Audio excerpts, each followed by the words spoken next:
Shalom, selamat pagi Bapak, Ibu, Saudara, rekan-rekan yang saya kasihi di dalam Tuhan Yesus Kristus. Dengan penuh sukacita di dalam Tuhan, kembali pagi hari ini izinkan saya menyapa, menjumpai Bapak, Ibu, Saudara di mana saja.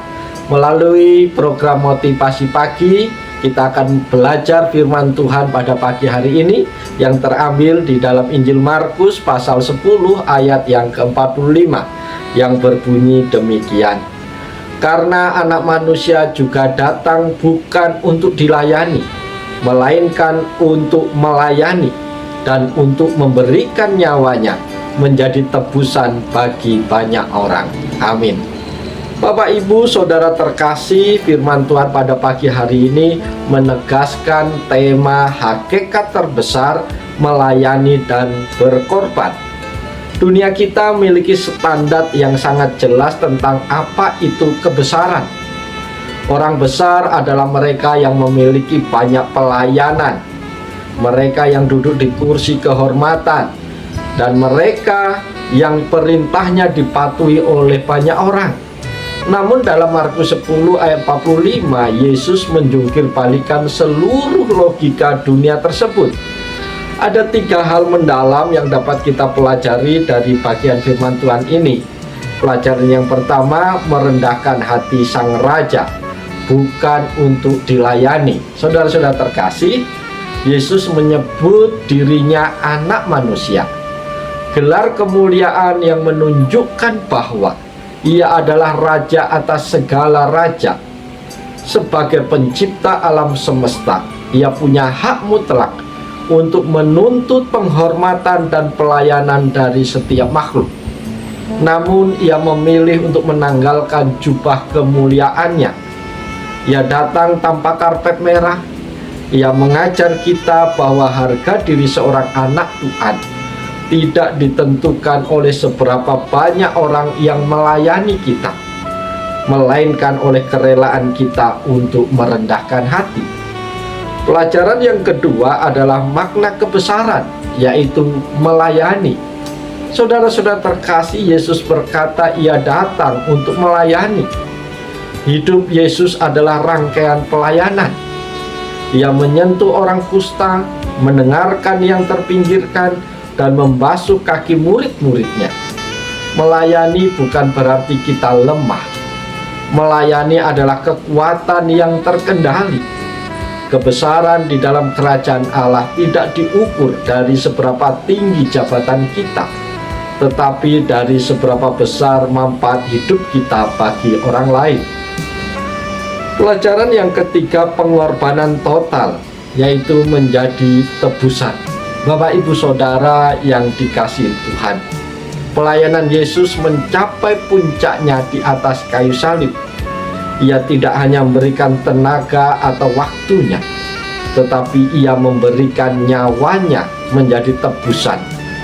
Kata tebusan atau lutron merujuk pada harga yang dibayarkan untuk membebaskan seorang budak. Kita adalah budak dosa yang tidak mampu membayar hutang kita sendiri. Yesus membayar hutang itu dengan darahnya. Inilah bentuk pelayanan tertinggi, pengorbanan diri demi keselamatan orang lain. Bapak, Ibu, Saudara, rekan-rekan yang dikasihi dan yang diberkati Tuhan, apa yang menjadi aplikasi atau relevansi dari firman Tuhan pagi hari ini bagi kita sekarang? Aplikasi yang pertama, kepemimpinan yang melayani atau servant leadership. Di tengah budaya kepemimpinan yang otoriter atau gila hormat, firman Tuhan ini sangat relevan sebagai standar kepemimpinan Kristen. Relevansinya bagi kita sebagai bos di kantor, orang tua di rumah, atau pemimpin gereja adalah bahwa jabatan adalah alat untuk melayani, bukan alat untuk berkuasa.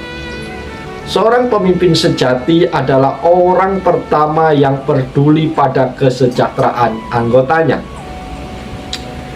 Relevansi yang kedua adalah melawan budaya egois atau self-centeredness. Zaman sekarang mendorong kita untuk menjadi nomor satu dan mementingkan diri sendiri. Firman Tuhan ini mengingatkan kita bahwa kebahagiaan sejati tidak ditemukan dalam mendapatkan, tetapi di dalam memberi. Hidup yang hanya berfokus pada diri sendiri akan terasa hampa, tetapi hidup yang diberikan untuk melayani orang lain akan terasa penuh dan berarti.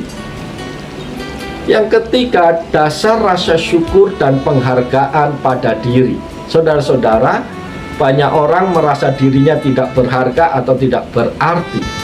Relevansi firman Tuhan ini adalah pengingat bahwa kita sangat berharga di mata Tuhan. Jika Kristus rela memberikan nyawanya sebagai tebusan bagi kita, itu berarti nilai kita di mata Tuhan tidak ternilai harganya. Ini memberikan dasar rasa percaya diri yang sehat. Kita berharga bukan karena apa yang kita miliki, tetapi karena siapa yang telah menebus kita.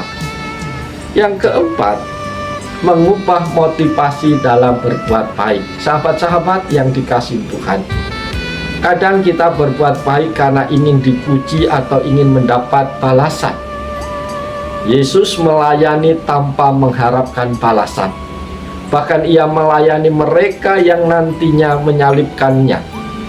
Relevansi bagi kita saat ini adalah kita diajak untuk melayani dengan ketulusan hati.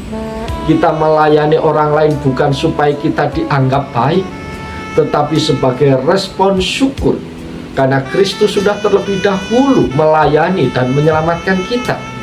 Bapak, Ibu, Saudara, rekan-rekan yang diberkati Tuhan, hari ini mari kita bertanya pada diri kita sendiri, apakah aku sedang mencari posisi agar dilayani atau mencari peluang untuk melayani di dalam keluarga, pekerjaan, atau pelayanan gereja? Biarlah semangat Kristus ini menjadi napas kita. Hidup kita menjadi paling mirip dengan Yesus bukan saat kita dipuji, melainkan saat kita mau berkorban dan menjadi alat berkat bagi orang lain. Biarlah firman Tuhan pagi hari ini menolong, memberkati, memotivasi kita untuk semangat di dalam pelayanan, layani dengan sepenuh hati karena Tuhan terlebih dahulu melayani kita. Oleh sebab itu, kita jalani hari ini dengan penuh sukacita, dengan semangat, dengan penuh ungkapan rasa syukur. Biarlah semua yang kita kerjakan sepanjang hari ini adalah wujud ucapan syukur dan wujud ibadah kita kepada Tuhan. Oleh sebab itu, selamat pagi, selamat berkarya, Tuhan Yesus menolong, Tuhan Yesus memberkati kita semua. Salam, haleluya, amin.